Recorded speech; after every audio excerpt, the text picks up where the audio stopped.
Bonjour, cette vidéo est faite pour vous expliquer comment rentrer les notes sur une portée avec le logiciel Bandlinobox. Alors ce n'est pas la fonction principale de ce logiciel, normalement il n'est pas fait pour ça vraiment. Il est surtout pas fait pour rentrer des accords et faire tourner en boucle des suites d'accords, des progressions d'accords, ou carrément des morceaux pour répéter ou s'entraîner à improviser sur une suite d'accords, des choses comme ça. Même à la limite pour composer. C'est une bonne aide à la composition. Mais alors, pour la notation, on va voir que c'est pas très bien fait, mais bon, on peut s'en servir malgré tout. Alors, plusieurs façons de rentrer les notes. Déjà deux manières principales. La première, c'est à la souris, la deuxième, c'est avec un clavier maître. Donc, si vous avez un clavier maître, il faut simplement le relier à l'ordinateur en passant par option MIDI audio ici et choisir là, sélectionner votre clavier maître qui est branché sur votre PC. Mais cette vidéo est faite certainement, surtout pour ceux qui n'ont pas de clavier maître, donc qui veulent rentrer pour l'instant, dans un premier temps, les notes à la souris. Donc on va passer en mode notation pour voir apparaître la partition ici. Et pour rentrer les notes ici, on va passer en mode édition ici. Je clique gauche et vous avez donc 4 doubles croches par temps ici qui s'affichent, les repères des doubles croches par temps sur chaque mesure. Donc je vais cliquer à un endroit où je veux une note. Avant de faire ça, vous pouvez passer, donc là on est en binaire si vous voulez. Et je peux passer en affichage avec des triolets, c'est-à-dire ternaire, triplet, ici résolution swing. Ici, on a 3 notes par temps. Je vais rester pour l'instant avec mes doubles croches ici. Je vais rentrer une note, ici par exemple un ré. Je vais cliquer gauche, ici.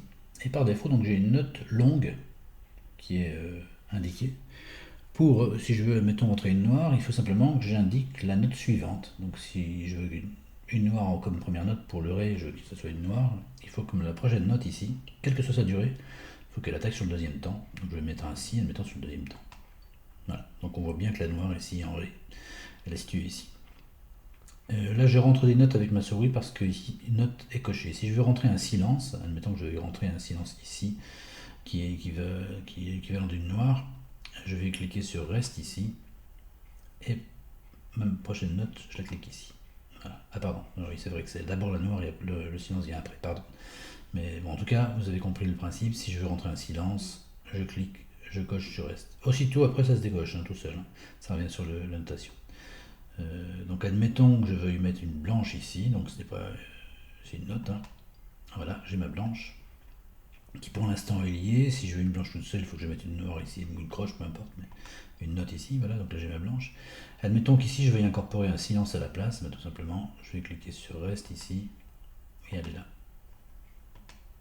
Et oui, voilà, tout simplement. Donc ça c'est la première façon de rentrer les notes. Et donc quand vous cliquez sur la portée, vous définissez par la présence de la note suivante, vous définissez la longueur de la note précédente. En fait, c'est un coup à prendre. C'est un peu particulier, mais ça marche très bien et quand on a l'habitude, ça va assez vite. Voilà, vous pouvez aussi, admettons, cliquer sur la souris gauche, laisser enfoncer le clic et déplacer votre note de haut en bas. On entend les demi-tons qui descendent. Hop, ici, et vous avez la possibilité d'avoir un bémol ou un dièse. Là c'est pareil, pour avoir un dièse à la place d'un bémol, vous allez faire un clic droit sur la note, vous allez dans Edit Note, et là vous choisissez ici un dièse plutôt qu'un bémol. Automatiquement la note passe en sol dièse au lieu de la bémol. C'est une note en harmonique pour ceux qui ne sauraient pas, la bémol est l'équivalent du sol dièse.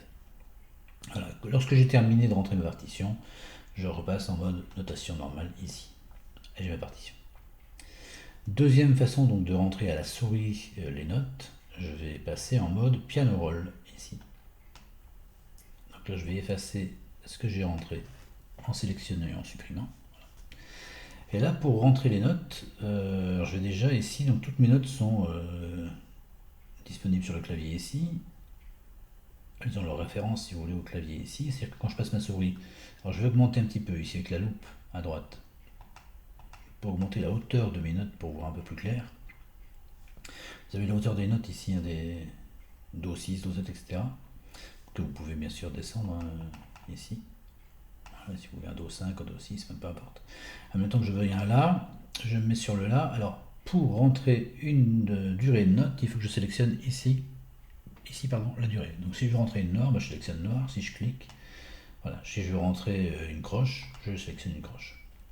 Ici c'est l'aimant en fait, c'est-à-dire que quand vous allez déplacer votre note après, si vous voulez la déplacer, elle se déplace de la valeur de cette note qui est indiquée.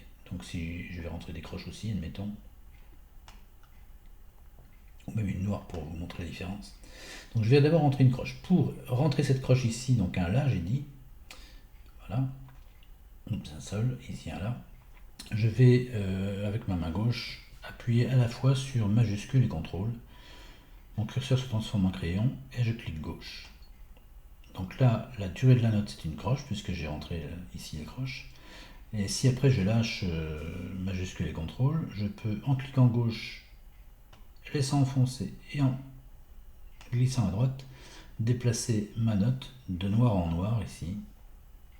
À la fois, je déplace à droite, c'est la noire prochaine, etc., etc. Si je veux avoir des écarts plus petits ou plus longs, je change ici. Donc là, admettons que je veux déplacer de croche en croche. Clic gauche, je glisse. Je me décroche la croche d'après. Bien sûr, vous pouvez déplacer vos notes ensuite de haut en bas, bien sûr, pour changer l'octave. Enfin, l'octave, ou en tout cas la hauteur de la note.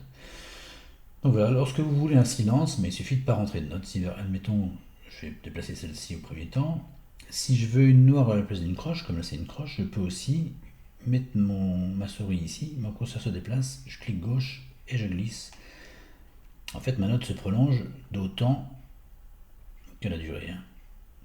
Ensuite, donc si je veux un silence ici, un soupir d'un temps, et bien la prochaine note, je vais la rentrer simplement ici, je vais rentrer un Fa, admettons. Un Fa. Voilà.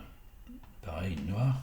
Si je passe en mode notation, on voit bien que mes silences ont été incorporés. Voilà, c'est une deuxième façon. Donc là, c'est un peu plus long aussi. C'est un coup à prendre également pour rentrer les notes.